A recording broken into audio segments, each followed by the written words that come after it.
PD, and they said, hey, we have a couple of sexual assaults over here, one that occurred in 2014 and one that occurred in 2015 at the same apartment complex, and we're just inquiring, do you think it could possibly be the suspect you're investigating over here? And I said, and I read the cases, and in one of his cases, he had a DNA CODIS hit that matched 4 CODIS hits in St. Louis, Missouri, dating back to 2008. So I read the cases and I said, no, this is not the current suspect I'm working, but I was very intrigued with these sexual assaults. This was a suspect who watched his victims, picked his victims, told several of his victims that he had been watching them. He would wait till they went to sleep at night. He would come inside their apartment between 3 and 5 a.m. Sometimes he would wake them by shining a light. Other times he would actually get in the bed with them before waking them. On several occasions he had a weapon. He proceeded to sexually assault them and then be in their apartment from sometimes 2 to 3 hours. He was talking. He wanted to talk to these women. He wanted to have, a relationship. His motive was definitely like no motive of any suspect that I've ever seen before. So I contacted Special Victims, crime analyst Officer Kim Fredrickson, and I sent her all these synopsises of all these cases, and we read through them, and I said, hey, is there anything in Houston that resembles any kind of case over here? And we just couldn't find anything. And we assisted Jersey Village. We tried to, go through that apartment complex, develop any leads on anything that, might develop a suspect. We couldn't find anything. Then last year in 2015, in April of 2015, the suspect hit at 9851 Meadow Glen, and that is my area. And we did not get a DNA CODIS hit back from that until October of 2015. And that's when we realized now we have a suspect that's hit in St. Louis 4 times. We got a DNA hit in Jersey Village. However, we think he's responsible for both those cases. We just don't have DNA back yet. And now we have one in Houston. So we looked at this case. There's just no leads in it. We don't know how he was entering the apartments. This is another MO. All these women swear they locked their doors and windows before they went to bed at night, but there was never any forced entry in these apartments. So on Christmas morning, he hit again, and he took a woman's laptop, and she tracked it to an apartment complex within an hour of the assault, about 4 miles away. And I began following up on that case. By that time I knew I was looking for a black male, approximately 38, 37 years old, tall, 6'3", 6'4", and had to have lived in the St. Louis, Missouri area between 2008 and 2010 when those assaults occurred. So I drove over to this complex, and I pulled up near where this phone was tracked, and there sat a vehicle with a Missouri plate. So I followed up on that license plate, and I eliminated the individual that plate came back to, and he told me that he had a friend staying at his apartment on Christmas, and that person was Reginald Bond. And we took Reginald Bond into custody, and he confessed to these crimes, and his DNA matched all of these cases. And Reginald Bond, back in 2006, was arrested in St. Louis for being in a woman's apartment at night, and he ran off and he left a print. So that would mean that for 10 years, this guy has been doing this without being caught. So I'm really asking, I know there's more victims out there, just the way he comes in, there's no forced entry, no one's, we did have a couple of IDs in St. Louis, but at the time, none of these victims could identify him. He always concealed his face, or he concealed their faces. So therefore, we just didn't have anything to put out to the public. I didn't have a sketch or anything like that. So I think there's a lot of women out there that would probably just not report it, thinking, I can't identify this guy. What are the police going to do? I'm sure even if we don't have DNA evidence to this date, I'm still asking for them to come forward if they can. How many total cases are you thinking between St. Louis and here? St. Louis thinks they have 8 that he did. Right now there's only 4 DNA hits. And also, when he was arrested, he had a woman's driver's license from Illinois in his wallet. So I call this woman, because the license expired in 2013, and she says, look, she wasn't a victim of a sexual assault. She says, but I lost that, license probably somewhere around 2011 when I was living at that address and got it replaced. So that means he may have, only assumption, been in her house and took it, and he's still carrying it in 2016.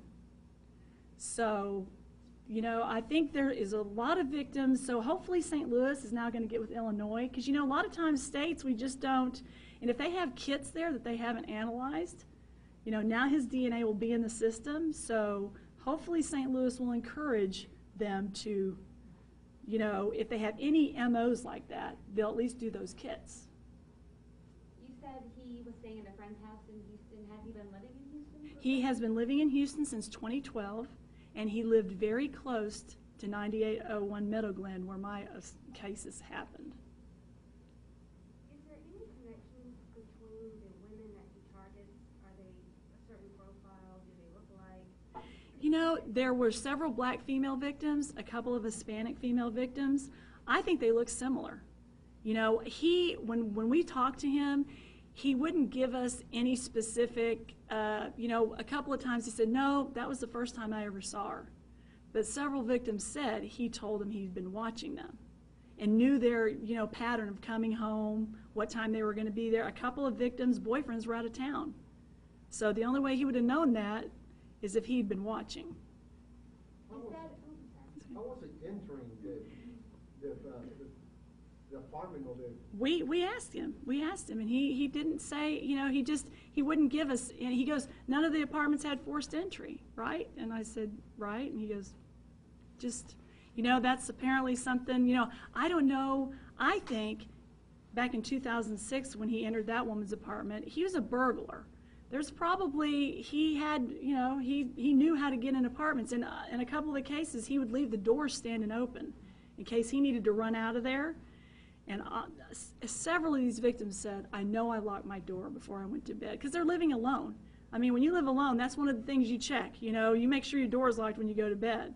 So he did not share how he was getting in these apartments. How did they approach this woman once they enter or do the entry to their apartment or to their... He would get in bed with them while they're sleeping and then wake them. Do you have any weapon or anything? He had a gun and a knife on a couple of occasions, and he always threatened them. I'll shoot you if you do this, or, yeah. So he always had them under a threat of harm when he was there. But however, to him, these were just random encounters. They weren't really sexual assaults to him. I think he'd watched these women for a while, and he knew them without knowing them, and then he would come inside their apartments and want to talk with them. You said afterwards he would talk to them. He would. What would he say? What did he talk about? Well, he just wanted to talk about, them. I mean, I think up in St. Louis, he even watched a movie with one of his victims. So there was a sense of wanting to have a relationship with them on one hand, but, of course, sexually assaulting and controlling them on the other.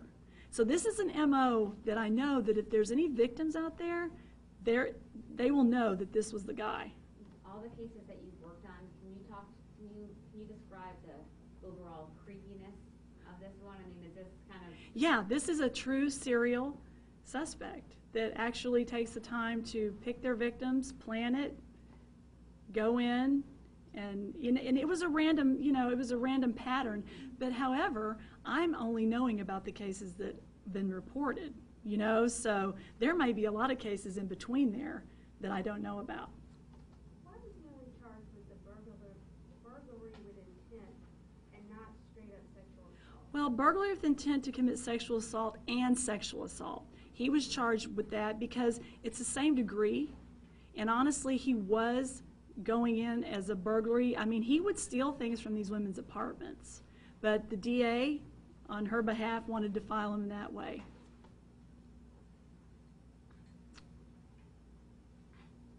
So I have any other questions? Any questions from Jersey Village PD reps who are up here as well? Why is it, I mean, it sounds like you spent a lot of time and a lot of hard work getting this case. How does it feel to even be at this point? Because it's probably very difficult, I would imagine, to track someone down like this. Yes, and I mean, it was a group effort. I mean, if Jersey Village hadn't called me And, and I found out about St. Louis, and then I, gave it to Officer Fredrickson, who was a world of help to me, and my TAC unit, who was there to do all this follow-up and surveillance on these guys. I mean, yeah, it was such a large group effort for us to do it. And then my, my supervisors allowing me to just go and do whenever I needed to. It was in the DA's office. I mean, we all worked so hard together because it was just a chain of events that led up to the capture. What makes you think there are more victims? Because I think that because he concealed his face and he entered somebody's personal residence at night and then left, I think some of these women think, why should I report this? I can't identify him. He's gone. He didn't kill me. Yeah, I want to forget it, because a lot of these victims want to do that.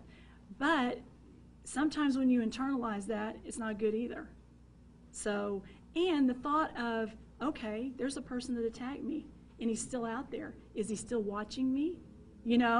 That's a heavy thing too. So this press release is too, I'm going to show his picture, he's been caught. So maybe if they don't want to come forward, it'll give them some kind of justice and relief that he's not out there anymore. And without being graphic, I know these are sexual assaults, and were they raped, or was it sexual assaults, or a variety of different? It was sexual assaults. Okay. We'll leave it there without the graphics, but yes, it was sexual assaults. And all of the addresses in the news release, those are all apartments. Yes. And the same address for January and December are different apartments? No, just one same complex. It's so large, carries two different addresses. It has one complex. So there are 5 different units. Right. So 3 in the same complex in Houston, 2 in the same complex in Jersey Village. And he did say he had a girlfriend that lived at the apartment complex in Jersey Village when we interviewed him. So that was his reason for being over there. When you guys approached him and tried to apprehend him, what was his demeanor and what did he say? He didn't have an idea that we were investigating him. We pulled him over on some traffic warrants, brought him in for questioning, and me and my partner conducted 2 hours of interviewing him, and that resulted in him telling us several things about several cases. Detective Dooley also interviewed him, and he also confessed the cases in Jersey Village. Can you come up, Dr. Dooley, and tell us what was his demeanor and telling us exactly how you guys work with HPD? Yeah, well, Can you give us your name first, please? pardon me? Your name, please? Sure, my name is Lieutenant Ron Dooley. I'm with Jersey Village PD. This is Sergeant Limerick. He's my partner here. We work very closely with the Houston Police Department on these types of crimes. We're a rather small department in northwest Harris County, and so anytime we have a crime like this, we really go to the ends of the earth to try to solve it. So we worked very closely with Sergeant Miller, Officer Fredrickson, to try to develop a suspect in this case. We analyzed the cases very closely in the St. Louis area to determine a mode of operation, or how he was going in and sexually assaulting these women. And we tried to look at other cases in Harris County, Houston Police, or anybody else that had a similar case to try to develop a suspect. And in the Jersey Village cases, they were both apartments, just like you said, ma'am. And we learned that there was cases in the Houston Police Department. So together with Houston Police, we worked on different avenues to try to develop a person who may have lived in St. Louis, who now lives in Houston, how he could have gotten here, whether he had a driver's license there, or he had a Texas driver's license here now, or just various ways to try to develop a suspect. That's how this case all started. And bugging the Houston Police Department, if that's the way it is for this lady here. She was able to help me in many, many different ways. And that's kind of how the relationship started. And in the end, it was just a conglomeration between the Houston Police Department and Jersey Village Police that was able to really crack the case. It was a really good team effort. I have a question about what Mr. Bond's life was like when he wasn't walking in on women in the middle of the night. Mr. Bond was an attractive. He was a very attractive, normal guy. On social media, you would never, he had a job, he worked every day. He wasn't somebody you walk down the street and say, that's got to be a guy who's up to sinister things, because that's the way it was. And that's not true in a lot of things. I worked juvenile sex crimes, I worked, pedophiles, Now I've worked sexual assault suspects. They look like normal people like you and me, and that's what makes it so scary. Where was he employed? I don't want to disclose where he's employed. Can you say what his I think he was in the mortgage business, mortgage loans, that type of business. So he wasn't working with children or vulnerable people? No, he wasn't working with children. And I think he had a normal life. I think he had a girlfriend. And I think that I don't think this friend that he was staying at his apartment had no idea. He absolutely was shocked to find out that this individual had been doing something like this for 10 years. Have any of the victims said that they've met him before, perhaps when he learned Well, you know, we showed some photo spreads. These women have never seen him before. And just to make sure the count is right, there are 5 cases between Houston and Jersey Village. Yes, And how many confirmed hits in Missouri? 4. And how many potential here or in Missouri? I have a couple of cases in the area of Meadow Glen where, like in one instance, the child woke up and saw a man standing in the kitchen of the apartment. I'm still following up on, I think there's probably a couple out there that may be related, but no one can identify him. So that's why I'm asking for more victims. But as far as cases exactly like I'm explaining, no. But Missouri has about 8. They have 8 they think that he's responsible for. Including the 4? Yes, So 4 more. yes. And what was the common, when you say that the victims all looked alike?